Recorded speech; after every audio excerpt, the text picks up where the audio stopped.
Here are the top 5 underrated but amazing first level spells in D&D. Catapult. So this spell is awesome. It lets you target one tiny object weighing between 1 to 5 pounds, like for instance this ukulele, and kill someone with it. You magically hurl the object up to 90 feet in a direction that you choose, and if it enters a creature's space, that creature has to make a dexterity saving throw or be hit by the object. Then both they and the object take 3d8 bludgeoning damage and it stops moving. Okay, first things first, this is amazing damage and range. Everyone's always hyping up Chromatic Orb. This does the same amount of damage from a lot further away. Sure, you don't get to choose the damage type, but bludgeoning damage from a magical source is one of the best damage types in the game anyway. Damage aside, Catapult is one of those great creative spells, because you can fire a lot of interesting things at people.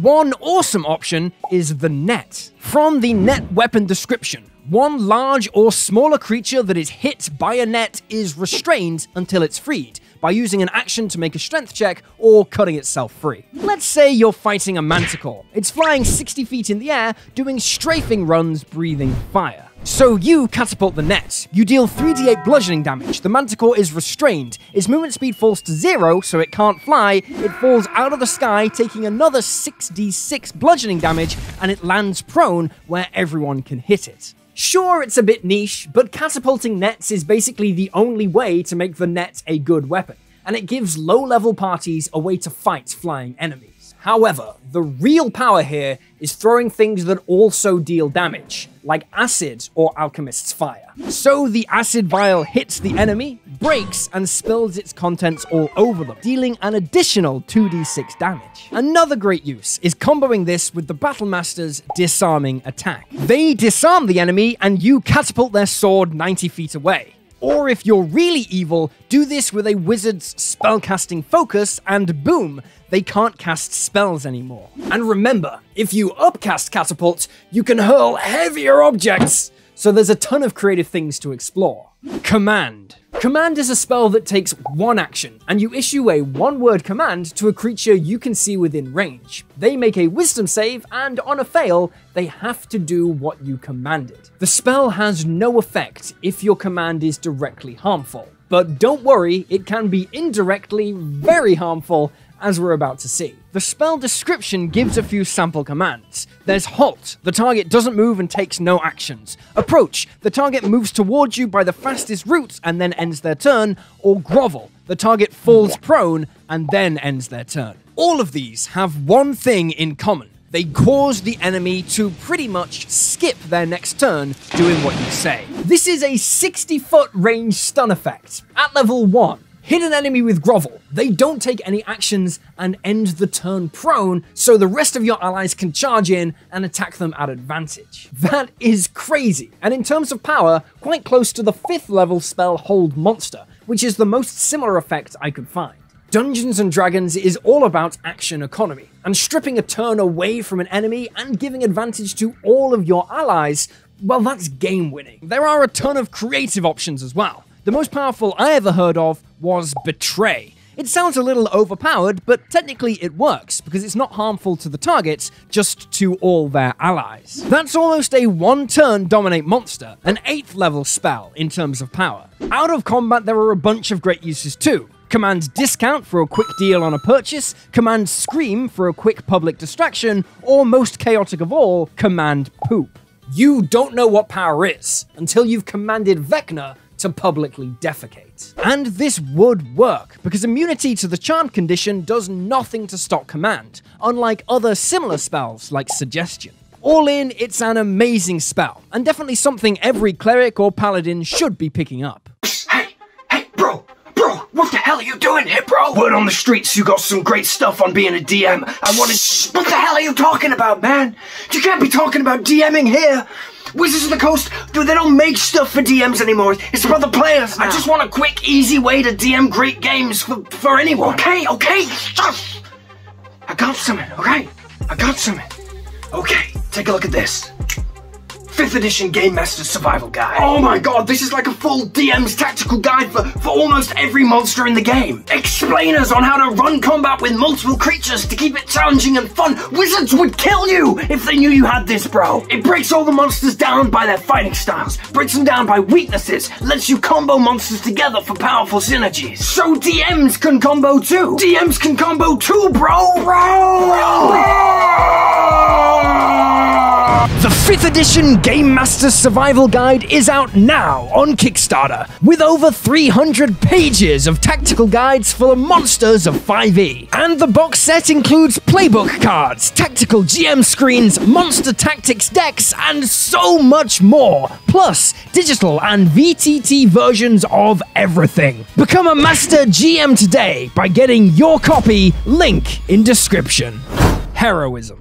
Sometimes it's the simple stuff that swings an entire game. Heroism doesn't look too impressive until it saves the entire party from certain fiery death. It's a concentration spell that lasts for 1 minute and lets you touch a creature to imbue them with bravery. Until the spell ends, the creature is immune to being frightened and gains temporary hit points equal to your spellcasting modifier at the start of every turn. And when you cast it at higher levels, you can target multiple people, potentially heroing up the entire party. So to get the obvious stuff out of the way, this is an insanely strong buff spell in the early game, especially on barbarians. A custom lineage bard can have 18 charisma at level 1, giving a raging barbarian 4 temporary hit points every turn. At level 1, a team of 4 kobolds can spend the entire round, factoring in hits and misses and damage resistances, just wailing on the one barbarian and never actually break through the temporary hit points to deal any damage.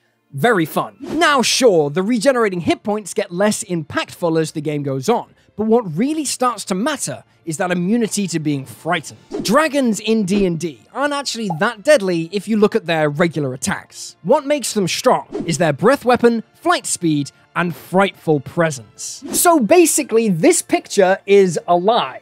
In a real fight against a dragon, things don't start all exciting like this. Instead, the dragon starts by using its frightful presence and everything descends into chaos, as a bunch of players crap themselves, make all attacks at disadvantage, and can't even move towards the enemy for the next 1 to 5 rounds. Getting around that frightful presence early is massive, because it really is that devastating. And this is where heroism is king.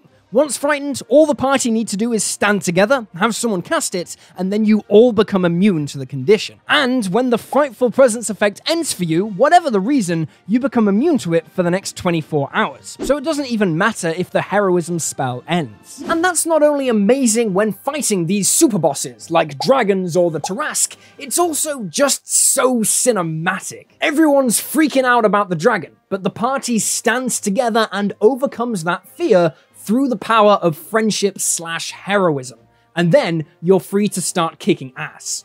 Beautiful. Silent image. Illusion magic is always powerful in D&D. Silent image lets you create an illusion of a visible phenomenon no larger than a 15-foot cube. Then you can use your action to move the image to another spot, and alter its appearance while you do so. So if you conjured a giant ape, you could move it around and make it look like it was walking. The only downside is this is image only. No sounds, no smells, no other sensory effects. However, once you've created the effect, you can always get a pal to add the special effects later, with spells like Minor Illusion.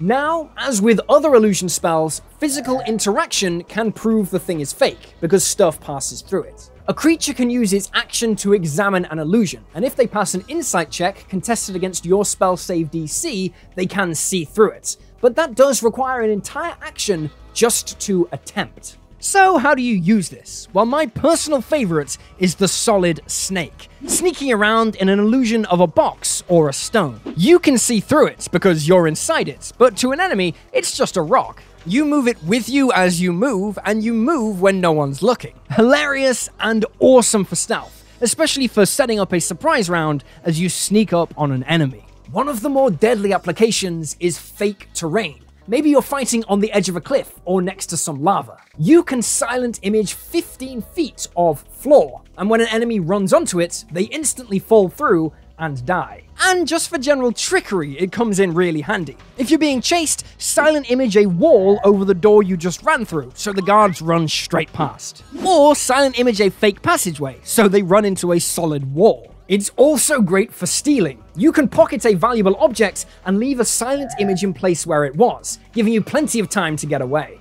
Lordner from Critical Role used it to terrify guards, with visages of ghosts and specters as a distraction, and warlocks in particular love this spell. They can cast it for free an unlimited amount of times thanks to the Misty Visions invocation. For a class without too many spell slots, that's awesome. Ceremony. Weddings, funerals, reverse brain control, one-shotting the Demogorgon. Yeah, Ceremony is wicked. It takes 1 hour to cast and can do a bunch of different things. Upside, it's a ritual, so it doesn't cost a spell slot. Downside, it does cost 25 gold pieces worth of powdered silver. Still, the mark of a good spell is one that's useful all the way through the game, and although the cost is not a big deal after like level 5, the effects still are. Atonement. Touch a willing creature whose alignment has changed, make a DC 20 insight check, and boom, they're back to normal. That one is pretty niche, but we're just getting started. Dedication. Touch one willing humanoid to dedicate them to your god's service. For the next 24 hours, they get 1d4 on every saving throw they make.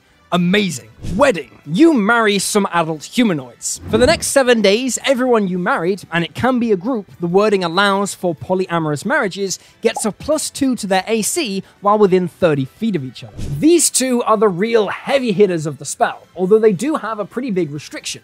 They can only benefit a person once in their entire life, unless, in the case of wedding, they're ever widowed. Still, if you're going in for the final boss of a campaign, it just makes sense for everyone to swear allegiance to a god and then marry each other. That's every save getting a d4 bonus, and everyone getting +2 AC, which is a crazy buff for a no concentration, no spell slot, 2-hour investment. Then you can give a young adult +1 d4 to every skill check they make in the next 24 hours, but only once per person, or you can touch a corpse to prevent it from becoming an undead. Useful if anyone's ever killed by a wight. Also gotta shout out the Unearthed Arcana use for a spell where you touch a willing humanoid and store a first level spell inside them. They can then cast the spell you stored inside them once in the next hour without using a spell slot or material components. You can pull some sweet combos with this, like having your friend cast Bane on your enemies to reduce their saves before you hit them with a whole person and paralyze them. Plus, you can also make a vial of holy water, which deals 2d6 damage to an undead or a fiend if you splash them with it. That's a great combo with Catapult if you ever get stuck in hell. Also, if you like your cheesy, powerful D&D memes, you can spend a few weeks and a lot of gold to kit out 1,000 peasants with a vial of holy water each. Then you all throw them at once to one-shot the Demogorgon. 50 vials on average will hit, dealing 700 average radiant damage, one-shotting the Demon Lord. Yeah, it's a bit of a meme, and rarely will a fight against Demogorgon go that smoothly. But don't let that distract you from the fact that holy water is really good against undead or fiends, because most of them won't regenerate if they're ever hit with radiant damage. But it's not all about damage, because this is another beautiful roleplay spell. Being able to bless the NPCs you meet, perform funerals, weddings, and exorcisms is just what clerics and paladins want to be doing. If you like your games crunchy and dangerous, it can give powerful buffs to the entire party, especially as a final boost before the BBEG. Or if you like your game soft and roleplay heavy, this is a wonderful storytelling spell that can form the centerpiece of an entire session. But what about a zombie horde session? This month's Halloween Patreon magazine comes with a full new set of rules to implement horde mode encounters like COD Zombies into your game. Rules on items, monsters, and mechanics where players who fall in battle respawn as super zombies on the side of the enemy. Perfect for a Halloween one-shot, or as a really simple way to get into DMing for beginners. All on Patreon, along with hundreds of pages of other great stuff. Just click the link up here or down there. Also, remember to like and subscribe, check out other videos on the channel, and I'll see you next time.